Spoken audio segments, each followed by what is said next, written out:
wanatoa ni za ukweli.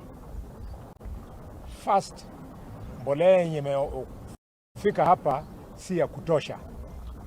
So tunahimiza the Ministry of Agriculture, Minister of Agriculture, nilikuwa kwa ofisi yako personally na tena nikawaja hapo written statement kwamba we need more fertilizer. We are not playing around. Hatutafanywa vile tulifanya last year, sehemu zingine wakulima wakafaidika na hapa tukapata mbolea kidogo. Ningependa NCPP ihakikishe kwamba tuko na wafanyikazi wa kutosha. Hapa tuna makarani wa ine peke yake to serve these thousands of people. Wale ambao wako wanafanya ubakuzi, wanapakua wakulima.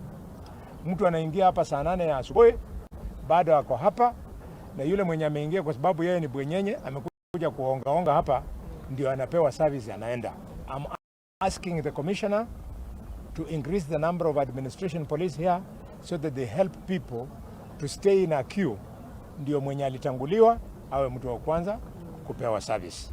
1 acre fund, Apollo, Barasa wako na fertilizer wanataka wauzie hawa wananchi. There is an open process to frustrate the government program so that wananchi wakulima wakishachoka wanaenda kutafuta ile ya 1 acre ama ile ya Apollo ama ile ya Barasa. Barasa, you are elected like me. I'm warning you, pana chesa na maisha ya watu wetu. Hiyo biashara yako ya mbolea ya 3,840 yenye na frustrate hii national program, nenda ufunge, wacha kabisa. Wakati serikali national government center imeshindwa, ndio wewe unaweza kuja na hiyo expensive fertilizer. Na isitoshe, hata ile yenye uko nayo ninakuambia lazima uanze kuuza at 2,500 vile national government inauza, kwa maana wewe hauna serikali yako yenye inaweza ingiza fertilizer hapa Kenya. Serikali ndio iliingiza fertilizer Kenya hii.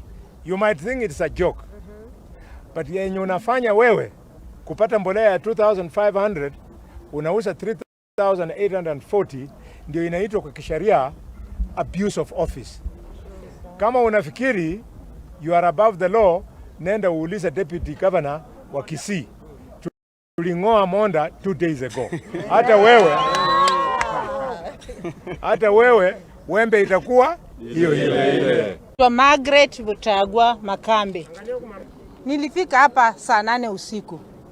Watu wanakuja tu na magari, wanapewa mbolea, wanapack, wanaenda. Na mimi nilikuwa nataka tu mfuko moja. Sasa sijui hii mbolea ya president ni ya watu wa dosi peke yake ama hata sisi hustlers tunaweza patako.